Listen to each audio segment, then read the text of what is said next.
ব্যাপারে আমার ব্যাপারে উত্তম ফয়সালা করলেন। আল্লাহ তাআলা আপনাকে আমাকে সুযোগ দিলেন, আল্লাহ তাআলা আপনাকে আমাকে তৌফিক দিলেন নেক কাজে অংশগ্রহণ করার জন্য।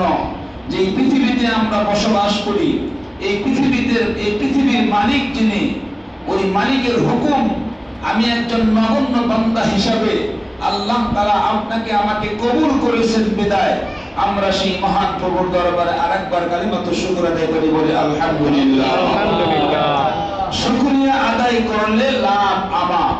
আল্লাহ তাআলা ওয়াদা করেছেন, বান্দা শুকরিয়া আদায় করবা তো তোমাদের নিয়ামত বেড়ে যাবে, আর নিয়ামত শুকরিয়া আদায় করবা না, নিয়ামত ছিনিয়ে নেওয়া হবে এবং জাহান্নামের কঠিন শাস্তির ব্যবস্থা করা হবে, বলে নাউজুবিল্লাহ।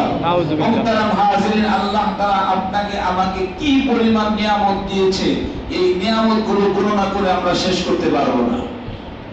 আপনি আপনার বডির ভিতরে আপনার যে দুটি হাত রয়েছে, দুটি পা রয়েছে, দুটি চোখ রয়েছে, এগুলো এক একটা আল্লাহ তাআলা আপনাকে আমাকে নিয়ামত দিয়েছে। হাত কত বড় নিয়ামত! হাত থাকতে এই নিয়ামত হয়তো আমার আপনার বুঝে নাও আসতে পারে। চোখ কত বড় নিয়ামত! চোখ থাকতে আমার এই নিয়ামত বুঝে নাও আসতে পারে। পা কত বড় নিয়ামত! পা থাকতে হয়তো আমার বুঝে নাও আসতে পারে। কান কত বড় নিয়ামত! কান থাকতে হয়তো বুঝে আসতে নাও পারে। যাদের পা নাই, যাদের হাত নাই, যাদের কান নাই, যাদের চোখ নাই, যারা এই দুনিয়ার কিছুই করতে পারে না, তাদেরকে জিজ্ঞাসা করলে বোঝা যাবে হাত পা অঙ্গ প্রত্যঙ্গ কত বড় নিয়ামত। আল্লাহ তাআলা আপনাকে আমাকে এই নিয়ামতগুলো দিয়েছেন, এজন্য আরেকবার কালিমাতু শুকর আদায় করি, বলে আলহামদুলিল্লাহ। হাজিরিন, আমাদের আলোচনা চলতেছিল গুরুত্বপূর্ণ একটি বিষয় নিয়ে। বর্তমান সময়ে আমাদের পারিবারিক জীবনে একটি অশান্তির আগুন কেমন যেন প্রতিটি পরিবারে দাউ দাউ করে অশান্তির আগুন জ্বলছে। স্বামী স্ত্রীর প্রতি খেয়াল করে না, স্ত্রী স্বামীর প্রতি খেয়াল করে না। আর এই সমাজকে যদি আমরা ভালো করতে চাই, এই সমাজকে যদি আমরা সভ্য সমাজ বানাইতে চাই, এই সমাজকে যদি আমরা সুশীল সমাজ বানাইতে চাই, তাহলে এই সমাজের আগে আপনাকে আমাকে পারিবারিক জীবন আগে ঠিক করতে হবে। যদি আমার আপনার পারিবারিক জীবন ঠিক হয়, তাহলে আমাদের সমাজ ঠিক হয়ে যাবে। এজন্য মুহতারাম হাজিরিন, আমরা আলোচনা করতেছিলাম পারিবারিক জীবন নিয়ে। পারিবারিক জীবন নিয়ে আলোচনা করতে গিয়ে এক পর্যায়ে আলোচনা করতেছিলাম যে স্বামীর অধিকার কি কি। স্বামীর অধিকার সম্পর্কে আমরা মোটামুটি আলোচনা করেছি। স্বামীর এই অধিকার, স্বামীর এই অধিকার, স্বামী এটা পাবে স্ত্রীর কাছ থেকে, এই বিষয়ে মোটামুটি কিছু আলোচনা করা হয়েছে ইনশাআল্লাহ। এ পর্যায়ে আমরা আজ আলোচনা করতে চাচ্ছি স্ত্রীর কি অধিকার। স্ত্রী কি অধিকার, স্ত্রী আমার কাছ থেকে কি পাবে, একজন পুরুষের কাছ থেকে একজন স্ত্রী কি পেতে পারে এবং তার অধিকার কি। যদি ইসলাম স্ত্রীকে যে অধিকার দিয়েছে, সেই অধিকার থেকে যদি আমি আমার স্ত্রীকে বঞ্চিত করি, তাহলে কাল কিয়ামতের ময়দানে আমাকে জবাবদিহি করতে হবে।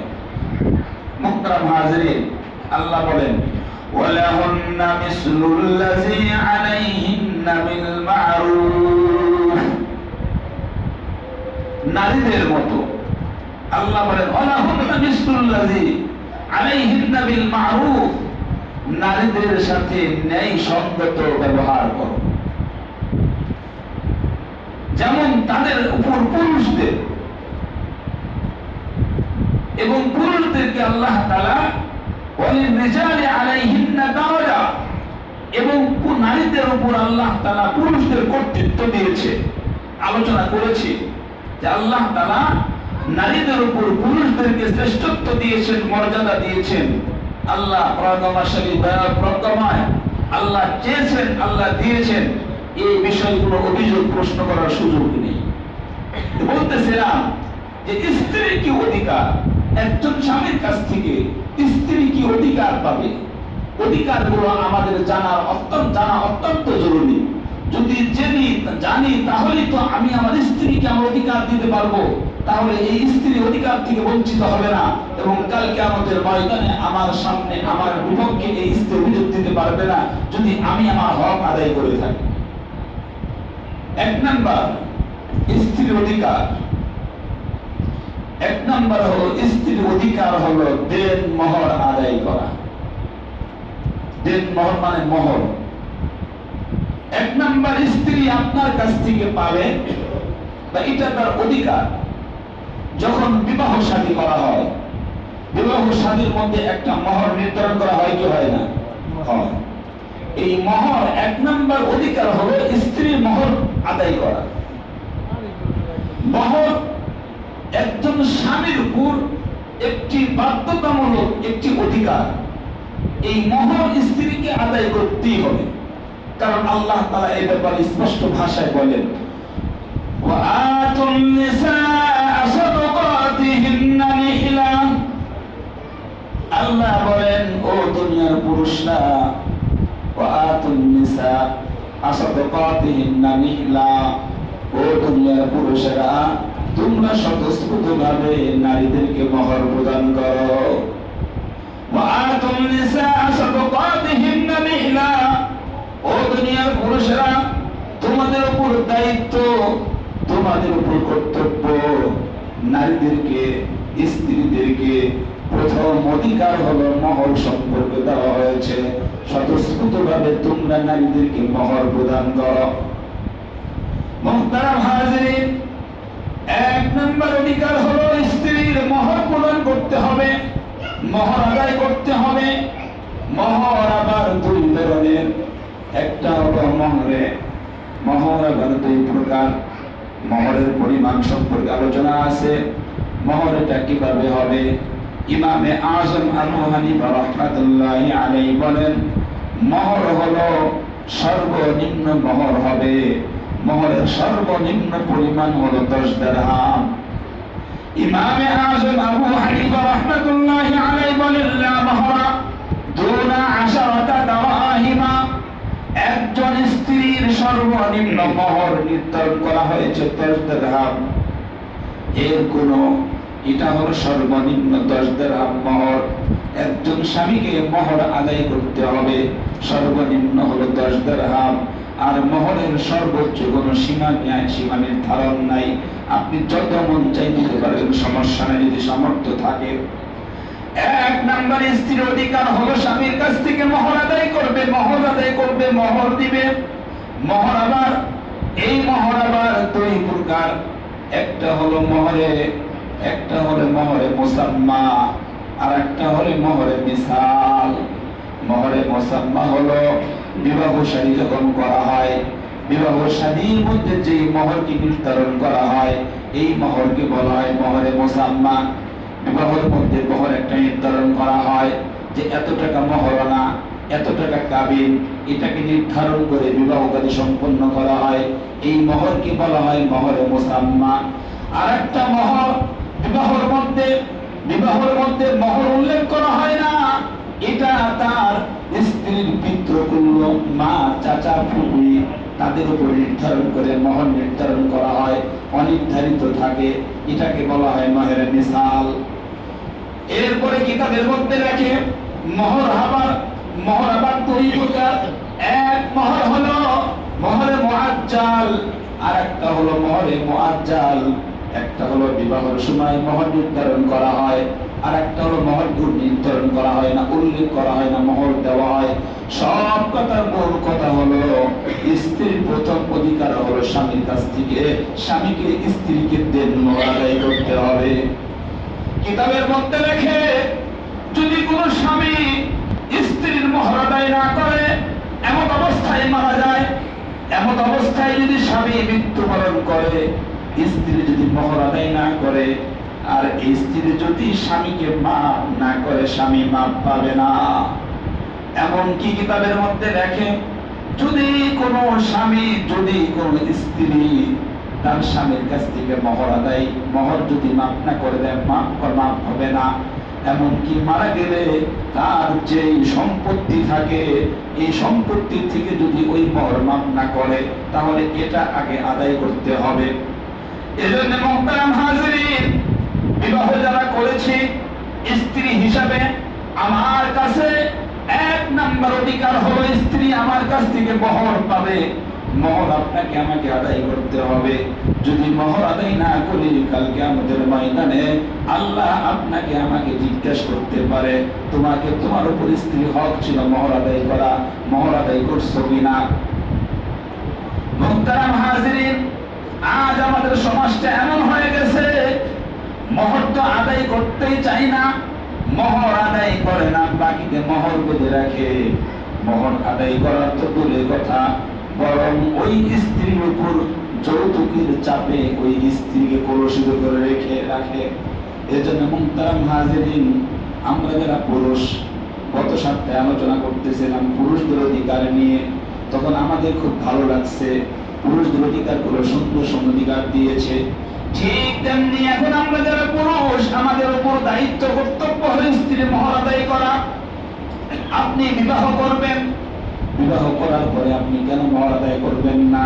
কিতাবের মধ্যে এটাও লেখে, যদি কোনো স্বামী মোহর আদায় না করে, স্ত্রী যদি মনে চায় যতক্ষণ ওই স্বামী তাকে মোহর আদায় না করবে, ততক্ষণ পর্যন্ত এই স্ত্রী যদি তার কাছে না যায়, এটা তার অধিকার। যদি স্ত্রী বলে যতক্ষণ মোহর আদায় না করবা, ততক্ষণ তুমি আমাকে স্পর্শ করতে পারবা না, তুমি আমাকে ধরতে পারবা না, তুমি আমার কাছে আসতে পারবা না, এটা তার অধিকার, এটা কিছুই করা যাবে না। এজন্য মুহতারাম হাজিরিন, এক নম্বর অধিকার হলো স্ত্রীদের মোহর আদায় করা। যারা আমরা দিন মোহর আদায় করেছি তো আলহামদুলিল্লাহ, যারা এখনো করিনি, আমিও জীবিত, স্ত্রী জীবিত, তার সাথে পরামর্শ করে যেভাবেই হোক আমরা আমাদের স্ত্রীর মোহর গুলো আদায় করবো। আল্লাহ তাআলা আমাদের সকলকে তৌফিক দান করুন, সকলে বলে আমিন। এক নম্বর অধিকার স্ত্রীর ভালো করে বুঝে নেন যে মোহর মাপ চেয়ে নিলেন, এটা করলেন সেটা করলেন, মাপ চেয়ে নিলেন, স্ত্রী মাফ করে দিল তো আলহামদুলিল্লাহ। যদি মাফ না করে তাহলে কিন্তু আপনি কান থেকে বাঁচতে পারবেন না। এজন্য আমরা মোহর বিষয়টা, এটা তার অধিকার, মোহর আমরা আদায় করে দেব। এবং যারা আমরা বর্তমান সময়ে আজ মোহর এমন ভাবে হয় যেন এত টাকা মোহর নির্ধারণ করা হয়, যেই টাকা ছেলে দিতেও পারে না, আদায় করতে পারে না, এবং বল চাপ প্রয়োগ করে বিভিন্ন সিস্টেমে। আসলে বলতে এমন নয়, ছেলের সামর্থ্য অনুযায়ী মোহরকে নির্ধারণ করা দরকার, ছেলে যা দিতে পারবে তাই নির্ধারণ করা দরকার। এরপরে এজন্য আমরা যতটুকু নির্ধারণ করব, মোহরকে আমরা আদায় করব। যদি আদায় না করি, কালকে আমাদের ময়দানে আমাকে জবাবদিহি করতে হবে যে আমি স্ত্রীর হক নষ্ট করেছি। এজন্য আল্লাহর কাছে আমাদের জবাবদিহি করতে হবে। এজন্য আমরা আমাদের সন্তানদেরকে যখন বিবাহ শাদী করাবো, আমরা চেষ্টা করব আমরা যেন সাথে সাথে আমাদের ছেলেদেরকে বিবাহ শাদী করানোর সময় তাদের মোহরগুলো আদায় করতে পারি। এটা আপনি যদি না করেন, তাহলে আপনি আপনার স্ত্রীর কাছে ঋণ থেকে গেলেন। এই ঋণ থেকে মারা গেলে অবশ্যই আপনার সম্পত্তি থেকে ওই ঋণ আগে আদায় করা দরকার। এটা হলো এক নম্বর অধিকার, স্ত্রীর দেন মোহর আদায় করা। দুই নম্বর অধিকার হলো স্ত্রীকে খরপোশ দেওয়া। খরপোশ মানে হলো প্রয়োজনীয় খাদ্য, ভরণ পোষণের ব্যবস্থা করা। এটা হলো স্ত্রীর দুই নম্বর অধিকার। দুই নম্বর অধিকার হলো স্ত্রীর খরপোশ দেওয়া, অর্থাৎ প্রয়োজনীয় ভরণ পোষণ, খাবার এবং প্রয়োজনীয় সব কিছুর ব্যবস্থা করা। এটা হলো তার মানে একথা প্রমাণ হয় একজন স্ত্রীর উপর, একজন স্বামীর উপর দায়িত্ব হলো তার স্ত্রীকে ভরণ পোষণ দেওয়া। একজন স্বামীর উপর দায়িত্ব হলো তার স্ত্রীকে খাওয়ানো, তার স্ত্রীকে পড়ানো, তার স্ত্রীকে প্রয়োজনীয় সবকিছু দেওয়া। এটা হলো স্ত্রীর অধিকার। এরপরে আল্লাহ আরো বলেন, ওয়ালাল মাউলুদি লাহু রিজকুহুন্না, ওয়ালাল মাউলুদি লাহু রিজকুহুন্না। যার জন্য সন্তান জন্মদান করা হয়, তার সন্তানদের মাতাদের দায়িত্ব হলো স্বামীর। ওয়ালাল মাউলুদি লাহু রিজকুহুন্না, যার জন্য সন্তান জন্মদান করা হয়, ওই সন্তানের এবং সন্তানের মাতার দায়িত্ব হলো তার জিম্মায়। সুতরাং কোন স্বামী এ কথা বলতে পারবে না আমি স্ত্রীকে খাওয়াইতে পারবো না, আমি স্ত্রীর দায়িত্ব নিতে পারবো না, এ কথা বলার তার অধিকার নাই। কারণ আল্লাহ নিজে অধিকার দিয়েছে। কথা বলেন ঠিক কিনা? আল্লাহ নিজে স্বামীর উপর অধিকার দিলেন, স্বামীর উপর দায়িত্ব দিলেন। এটা তোমার দায়িত্ব। তুমি একজন স্ত্রীকে বিবাহ করবা, একজন সন্তান জন্মগ্রহণ দিবা, জন্মগ্রহণ করাবা, অবশ্যই তোমার দায়িত্ব। এই সন্তানকে তোমাকে খাওয়াতে হবে, এই স্ত্রীকে তোমাকে খাওয়াইতে হবে, এটা তোমার দায়িত্ব। হ্যাঁ, যদি কোন স্ত্রীকে কোন স্বামী বল প্রয়োগ করতে পারবে না, তুমি আমাকে খাওয়াবা, তুমি আমাকে চালাইবা, কারণ এটা স্ত্রীর অধিকার, এটা স্ত্রীর দায়িত্ব না, এই দায়িত্ব হলো স্বামীর। স্বামীর দায়িত্ব হলো স্ত্রীকে খাওয়াবে, স্ত্রীকে পড়াবে, সন্তানের দায়িত্ব নেবে, এটা স্বামীর দায়িত্ব। হ্যাঁ, যদি কোনো স্ত্রী স্বেচ্ছায় বৈধভাবে ইনকাম করে, কথাটা ভালো করে বুঝবেন, কোন স্বামী কোন স্ত্রীকে কথা বলার সুযোগ নাই তুমি আমাকে এভাবে চালাও, অধিকার নাই। কারণ স্বামী এর উপর দায়িত্ব দিয়েছেন আল্লাহ। এরপরে যদি কোন স্ত্রী বৈধভাবে ইনকাম করে,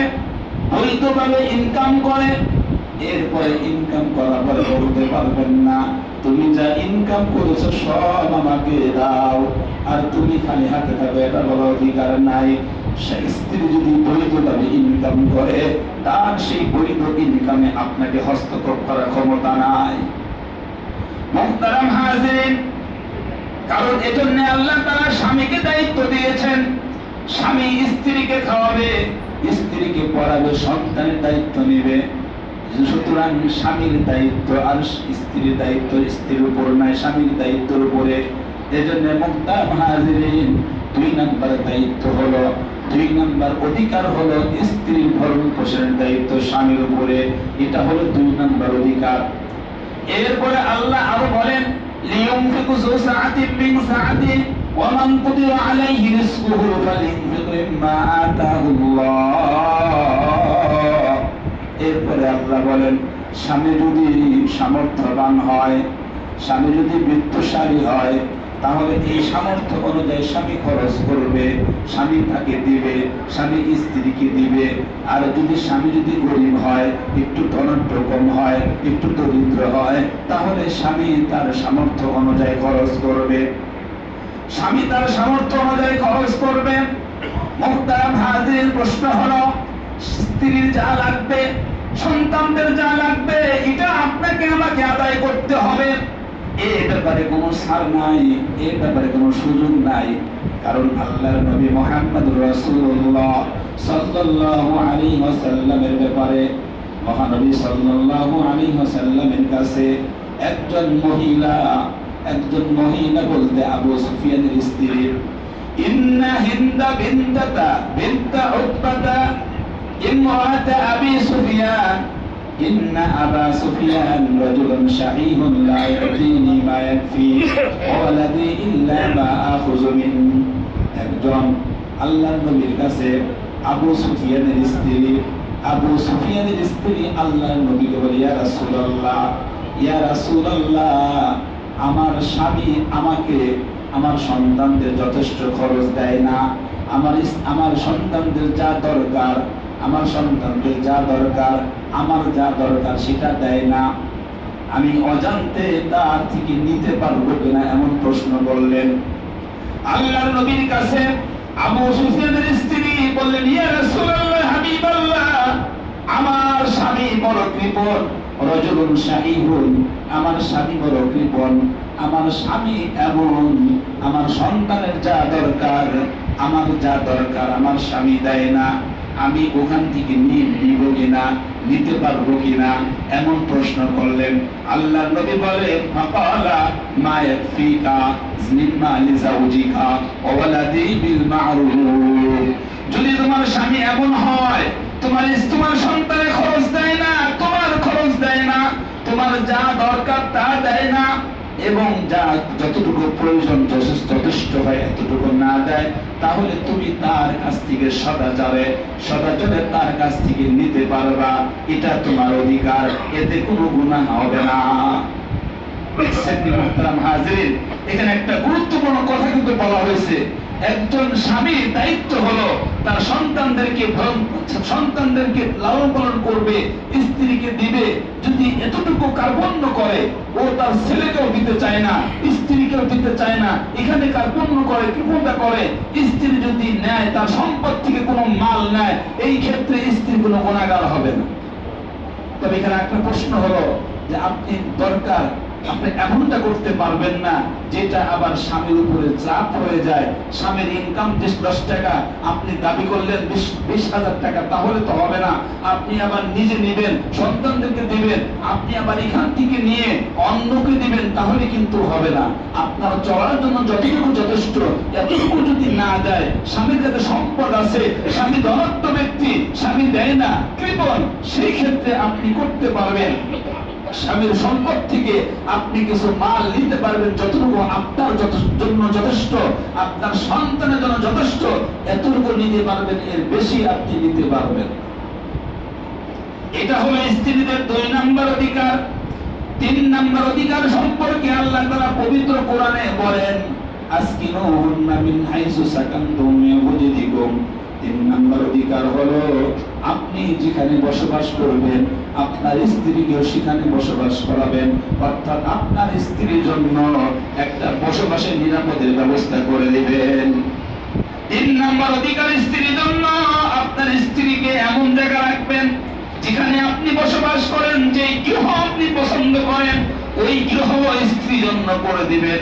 অর্থাৎ স্ত্রীকে এমন একটা বসবাসের নিরাপদ ব্যবস্থা করে দিবেন যেন আপনার স্ত্রী স্বাধীনভাবে চলতে পারে, ওই ঘরের ভিতরে স্বাধীনভাবে থাকতে পারে, ওই ঘরের ভিতরে অন্য কেউ যেন প্রবেশ করতে না পারে।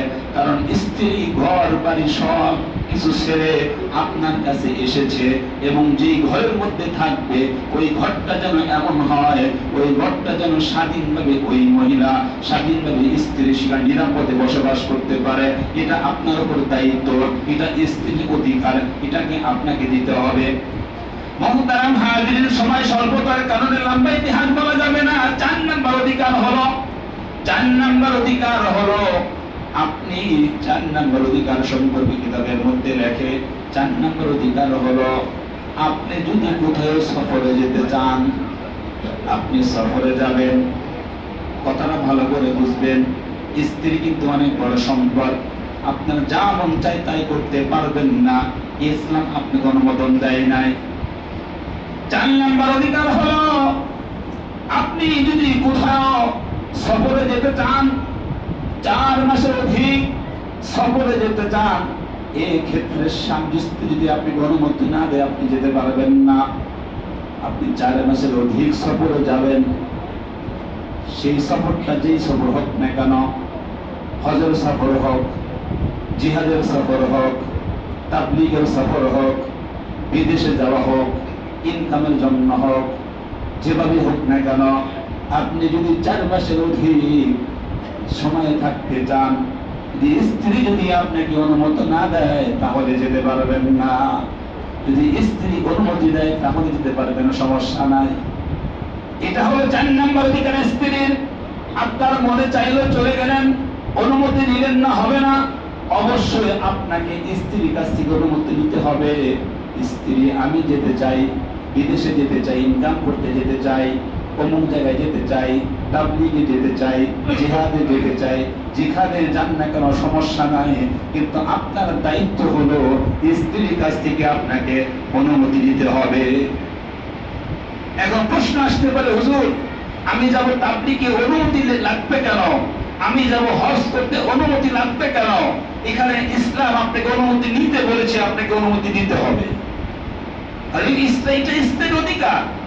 আপনি এতদিন বাইরে থাকবেন, স্ত্রীর হক যদি আপনার কাছ থেকে যদি ছুটে যায়, তাহলে স্ত্রী যদি আপনার বিরুদ্ধে অভিযোগ করে করে, তাহলে আপনার এই তাবলীগ, আপনার এই হজ, আপনার এই কাজগুলো আল্লাহ গ্রহণ করবে না। এটা তো স্ত্রীর অধিকার, এজন্য আপনি যান, সমস্যা নাই, আপনি অনুমতি নিয়ে যান, এটা ইসলাম আপনাকে বলেছে, এটা স্ত্রীর অধিকার। 5 নাম্বার অধিকার হলো, 5 নাম্বার স্ত্রীর অধিকার হলো, 5 নাম্বার অধিকার হলো স্ত্রীকে হাত খরচ দিতে হবে। স্ত্রীকে হাত খরচ দিতে হবে। এমন অনেক পুরুষ আছে নিজের বেলায় সব কিছু বললে স্ত্রীকে 1 টাকাও দিতে চায় না। 5 নাম্বার অধিকার হলো স্ত্রীকে হাত খরচ দিতে হবে। কারণ এই স্ত্রী আপনার কাছে চলে আসছে, বাবা মা ভাই বোন সব কিছু ছেড়ে আপনার কাছে চলে আসছে। আপনি তাকে যদি হাত খরচ না দেন, সে হলে তার অনেক কিছু প্রয়োজন হতে পারে, অনেক কিছু প্রয়োজন হতে পারে, এমন তার দরকার যেটা আপনাকেও বলতে পারে না, এমনও তো হতে পারে। এজন্য আপনাকে হাত খরচ দিতে হবে, স্ত্রীকে হাত খরচ দিতে হবে। মুজাদ্দিদে বিল্লাহ আশরাফ আলী থানভী রাহমাতুল্লাহি আলাইহি বলেন, আশরাফ আলী থানভী রাহমাতুল্লাহি আলাইহি বলেন, তুমি কেন তোমার স্ত্রীকে হাত খরচ দিতে চাও না? কারণ তোমার স্ত্রী বাবা মা ভাই বোন সব ছেড়ে তোমার কাছে চলে আসছে, তুমি যা বলো তাই শোনে, তুমি বসতে বললে বসে, উঠতে বললে বসে, তোমার হুকুম মানে। সুতরাং তোমার দায়িত্ব হলো স্ত্রীর যা দরকার তাকে তোমাকে দিতে হবে। 6 নাম্বার অধিকার সম্পর্কে কিতাবের মধ্যে লেখে, 6 নাম্বার অধিকার, স্ত্রী যদি বিনোদন চায়, বিনোদনের জন্য বিনোদনের ব্যবস্থা করে দেওয়া। মুহতারাম হাজির, এখানে হলো সব খবরদার, বিনোদন বলতে কি বুঝেন? বিনোদন বলতে এই না আপনি সমুদ্র সৈকতে গেলেন, সেখানে উলঙ্গপনা বেহায়াপনা করলেন, এটা কিন্তু বিনোদন না। কথা বলেন ঠিক কিনা? এটা বিনোদন না। আপনার স্ত্রী বিনোদন দিবেন, মনোরঞ্জন ব্যবস্থা করে দিবেন, ইসলামের অধিকার আপনাকে দিয়েছে, কিন্তু তার মানে এই না আপনি বিভিন্ন পার্কে উলঙ্গ হয়ে ঘোরাফেরা করবেন, আপনি বাসার মধ্যে সিনেমার ব্যবস্থা করে দিবেন, আপনি আপনার স্ত্রীকে মোবাইল, ইন্টারনেট, ফেসবুক লাইনের ব্যবস্থা করে দিন। এটা নাকি বিনোদন? এটা বিনোদন না। বিনোদন হলো আপনার স্ত্রী, আপনার ফ্যামিলিকে আপনি নিয়ে ঘোরাফেরা করবেন, এটা ইসলাম আপনাকে বলেছে। যেমন আমাদের দেশে অনেক ঘোরার জায়গা আছে না নাই? আছে। জাতীয় চিড়িয়াখানায় যান, আপনার স্ত্রীকে নিয়ে যান, আপনার সন্তানকে নিয়ে ঘুরে আসুন। আপনি জাতীয় জাদুঘরে যান, যেগুলো দেখার মতো আছে, এভাবে আপনার স্ত্রীকে নিয়ে, সন্তানদেরকে নিয়ে যান, যেখানে উলঙ্গপনা হবে না, বেহায়াপনা হবে না। বরং ইসলাম এটাকে বলে আপনার স্ত্রীকে, আপনার অধিকার হলো তাকে মাঝে মধ্যে একটু বিনোদন দেওয়া। কারণ আল্লাহ নবী মুহাম্মদুর রাসূলুল্লাহ সাল্লাল্লাহু আলাইহি ওয়াসাল্লাম স্ত্রীদেরকে বিনোদন দিয়েছেন। এমনকি তারা রাতের বেলায় প্রতিযোগিতা দিয়েছেন, খেলাধুলা দেখেছেন, এভাবে তারা প্রতিযোগিতা করেছেন। কারণ আল্লাহর নবী স্ত্রীদেরকে এভাবে বিনোদনের ব্যবস্থা করে দিয়েছেন। সুতরাং আপনি এমন বুজুর্গ যদি হন, আমি বড় বুজুর্গ, আমি বড় আল্লাহওয়ালা, আমি আমার স্ত্রীকে নিয়ে বাইরে যেতে পারবো না, একটু আনন্দ করতে পারবো না, বিনোদন করতে পারবো না, না না, আল্লাহর নবী যদি পারে আপনি কেন পারবেন না? কিন্তু খবরদার, এই বিনোদনের নামে কিন্তু উলঙ্গ বেহায়াপনা গুনাহগার করা যাবে না। এটা হলো আপনাকে স্ত্রী অধিকার, এটা আপনাকে আদায় করতে হবে। মুহতারাম হাজিরিন, বর্তমান সময়ে এই কাজগুলো আমরা অনেকেই করতে চাই না, অনেকে আমরা এটাকে কোনো কাজ মনে করি না, কিন্তু এগুলো হলো গুরুত্বপূর্ণ বিষয়। কারণ আপনার স্ত্রী সারা জীবন, সবাই তো আর চাকরি করে না, সবাই তো আর খারাপ না, চাকরি করাও কিন্তু খারাপ না, কিন্তু অনেক মা বোনেরা এমন আছে ঘরের ভিতরে ঢুকছে আর বের হতে পারে না। সারাদিন দিন রাত ঘরের মধ্যে থাকতে অনেক সময় তাদেরকে একটু বাহিরে যেতে চায়, মনে চায়, কিন্তু যেতে পারে না। এরপর যদি আপনি না নিয়ে যান, তাহলে কিন্তু আপনি সমস্যায় পড়বেন। কারণ ইসলাম আপনাকে অনুমোদন দিয়েছে এদেরকে নিয়ে একটু বিনোদন করা, ঘোরাফেরা করা। 7 নাম্বার অধিকার হলো, 7 নাম্বার অধিকার সম্পর্কে কিতাবের মধ্যে লেখেন, স্ত্রী সাজসজ্জা করতে চায়, স্ত্রীর সাজসজ্জার জন্য, স্ত্রী সাজগোজ করতে চায়, এর জন্য যা প্রয়োজন এটাও ব্যবস্থা করে দেওয়া। কিন্তু খবরদার, এই সাজসজ্জা আবার বাহিরে যাবে না। এই সাজসজ্জা করে স্ত্রীকে ঘরের মধ্যেই থাকতে হবে, স্বামীকেই দেখাতে হবে, অন্য কাউকে কাউকে দেখানো যাবে না। মুহতারাম হাজিরিন, এরপরে কিতাবের মধ্যে লেখে 8 নম্বর অধিকার সম্পর্কে স্ত্রীর 8 নম্বর অধিকার হলো, স্ত্রীর 8 নম্বর অধিকার হলো স্ত্রী স্বামীকে বলবে। অনেক স্বামী তো এমন আছে জায়েজ না জায়েজ কিচ্ছু বোঝে না, হালাল হারাম কিচ্ছু বোঝে না, গুনাহ করতে আছে, হারাম কাজ করতে আছে, না জায়েজ কাজ করতে আছে। স্ত্রীর অধিকার হলো ওই স্বামীকে বারবার বোঝানো, ওই স্বামীকে ভালোবাসায় ভদ্র ভাষায় বোঝানো, স্বামী এটা আল্লাহর গুনাহ কাজ, এই কাজ তুমি করো না, এই কাজ থেকে ফিরে আসো, এই কাজ থেকে ফিরে আসো। এমন ভাবে স্ত্রীর অধিকার স্বামীকে বোঝাবে। কারণ মুহতারাম হাজিরিন, বড় আফসোস লাগে আজ আমাদের সমাজে এমন কিছু মানুষ আছে, এই পুরুষটা কেমন পুরুষ আমার বুঝে আসে না। স্ত্রীদেরকে দিয়ে চাকরি করার সমস্যা নাই, ভালো করুক, কিন্তু এই ব্যক্তি চাকরি করে না, চাইলে করতে পারে, করে না, চাকরি তো করে না বরং জুয়ার আড্ডায় জুয়া খেলে, নষ্ট করে, নেশা করে। এই স্ত্রী সারাদিন কষ্ট করে ইনকাম করে যখন মাস শেষ হয়ে যায়, মাস শেষ হওয়ার পরে আপনি আপনার স্ত্রীর টাকাটা সঙ্গে সঙ্গে নিয়ে নেন, পিনকোডটা নিয়ে নেন। চাকরি করলো স্ত্রী, কষ্ট করলো স্ত্রী, টাকা নিলেন আপনি, আর আপনি ইনকাম করেন না, আপনি বড় জুলুম করলেন। কথা বলেন ঠিক কিনা? ঠিক। মুহতারাম হাজিরিন, এজন্য 8 নম্বর অধিকার হলো আপনার স্ত্রী আপনাকে বলবে, স্বামী এটা খারাপ কাজ, এটা গুনাহের কাজ, এটা তুমি করো না, এটা স্ত্রী আপনাকে বলতে পারে, অধিকার আছে। কারণ আল্লাহ নবী হাদিসের মধ্যে বলেন, লা তাআতা লিমাখলুকিন ফি মাসিয়াতিল খালিক, আল্লাহর নাফরমানি হয় এমন কোন কাজ কেউ করতে পারে না। এজন্য স্ত্রী আপনাকে বলতে পারবে, আপনি বললে রাগ করতে পারবেন না। এটা বলার অধিকার নাই আমি যা ইচ্ছা তাই করব, তোর সমস্যা কি, এটা বলার অধিকার আপনাকে দেয় নাই। 9 নম্বর অধিকার হলো, 9 নম্বর অধিকার স্ত্রীর জন্য, 9 নম্বর অধিকার হলো, যদি কোনো পুরুষ অক্ষম হন, পুরুষত্বহীন হন, ইসলাম স্পষ্ট ভাষায় কথা বলে, ভিতরে কিছু রাখে না। যদি কোনো পুরুষ পুরুষত্বহীন হন, অক্ষম হন, এই ক্ষেত্রে স্ত্রী চাইলে আদালতে বিচার দায়ের করতে পারবে। এই অধিকার ইসলাম স্ত্রীকে দিয়েছে। যদি এই স্ত্রী আদালতে বিচার দায়ের করে কি করতে পারে, কারণ বিবাহ মানেই হলো অতি, বিবাহ মানেই হলো সহবাস। এজন্য 9 নম্বর অধিকার হলো, যদি কোনো পুরুষ পুরুষত্বহীন হন, এক্ষেত্রে স্ত্রী অধিকার আছে, স্ত্রী আদালতে বিচার দায়ের করতে পারবে। 10 নম্বর অধিকার হলো, 10 নম্বর অধিকার স্ত্রীর, 10 নম্বর অধিকার হলো, স্ত্রী অসুস্থ হয়ে গেছে, স্ত্রী সমস্যায় পড়ছে, স্ত্রী অসুস্থ, স্ত্রীর সেবা শুশ্রূষা আপনাকে করতে হবে। স্ত্রী সমস্যায় পড়ছে, স্ত্রী অসুস্থ হয়েছে, এটা আপনার দায়িত্ব, স্ত্রীর দায়িত্ব, স্ত্রীর সেবা আপনাকে করতে হবে। স্ত্রী অসুস্থ অবস্থায় আপনাকে সেবা করতে হবে, স্ত্রী আপনাকে খোঁজ খবর নিতে হবে। এগুলো হলো ইসলাম আপনাকে অধিকার দিয়েছে, স্ত্রীর অধিকার দিয়েছে। এর জন্য মুহতারাম হাজিরিন, আমরা তো আমাদেরটা বুঝলাম, অমুকেরটা বুঝলাম না। গত সপ্তাহে যেভাবে আলোচনা করতেছিলাম, পুরুষদেরকে অনেক অধিকার আল্লাহ দিয়েছেন, 10 অধিকার দিয়েছেন। পুরুষরা আমরা 10 অধিকার পেয়েছি। আমরা যেমন পুরুষ, আমরা যাদেরকে নিয়ে বসবাস করি, আমার যেই সমস্ত মা বোনেরা, যেই সমস্ত নারীরা, যেই সমস্ত নারী স্ত্রী, তাদেরকে আল্লাহ 10টি অধিকার দিয়েছেন। আমাদের জন্য যেমন 10 অধিকার রয়েছে, নারীদের জন্য 10 অধিকার রয়েছে। সুতরাং আমরা যেমন আমাদের হক, আমরা আমাদের অধিকার স্ত্রীর কাছ থেকে আদায় করতে চাই, ঠিক আমাদেরও দায়িত্ব হলো স্ত্রীর যে অধিকার, স্ত্রীর অধিকারকে স্ত্রী আদায় করে দেওয়া, স্ত্রীর প্রাপ্যকে স্ত্রী দিয়ে দেওয়া, স্ত্রীর হক, স্ত্রীর অধিকার আদায় করা।